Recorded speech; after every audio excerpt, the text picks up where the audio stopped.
আজকে যে আপু ঘটনাটা পাঠাইছে এই ঘটনাটা এরকম আমার সাথেও ঘটছিল। আমার ঘটনাটা আরেকদিন শেয়ার করব, আজকে আপুটাই বলি।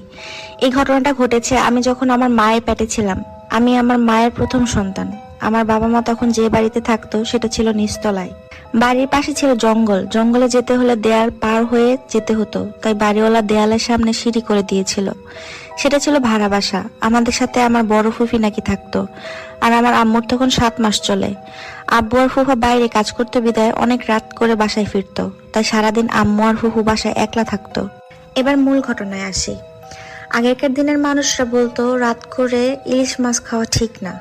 আর আমার আম্মুর এমনিতে মাছ পছন্দ ছিল না, কিন্তু হুট করে একদিন সন্ধ্যায় আমার আম্মুর মাছ খেতে খুব ইচ্ছে জাগলো, তো আবার ইলিশ মাছ। তো ফুফু তখন বলল, না তুমি পোয়াতির মা, তোমার এখন খাওয়া লাগবে না মাছ, আর আমি তোমাকে কিনে এনে দিব না।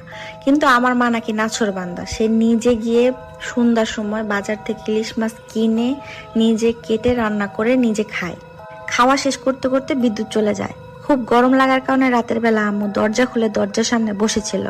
রাত প্রায় 12টা 30, তখনও আব্বু বাসায় আসেনি। হঠাৎ ওই এলাকার একজন পরিচিত আঙ্কেল দরজার সামনে এসে আমার আম্মুকে দেখে বিটকুটে একটা হাসি দিয়ে চলে যায়। ওনার পুরো শরীরের বাইরে শুধু মুখটা একটু ঘরের যে মোমবাতি জ্বলছিল সে আলোতে দেখা গিয়েছিল।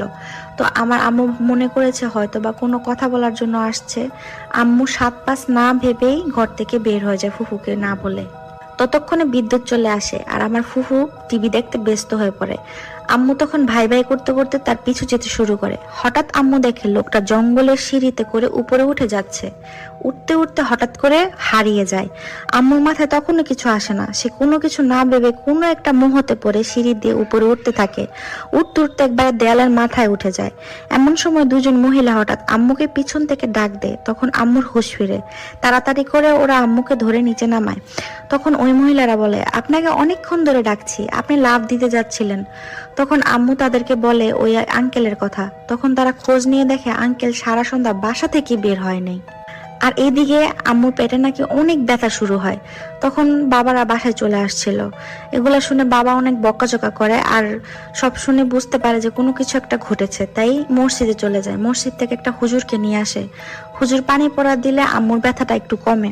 তখন হুজুর নাকি সব শুনে বলে, এমনিতে বাসাটা ভালো না, তার উপরে বাচ্চা পেটে নিয়ে সন্ধ্যা ইলিশ মাছ কিনে এনে রান্না করায় খারাপ জিন পিছু নিয়েছিল। জিনেরা চেয়েছিল বাচ্চাটাকে খেয়ে ফেলতে, কিন্তু তারপর আর সেটা তারা করতে পারেনি। তারপর হুজুর আম্মুকে তাবিজ দেয় আর এরপরের দিন বলে বাসা পাল্টে ফেলতে। এরপরের দিন নাকি বাবারা বাসা পাল্টে ফেলেছিল।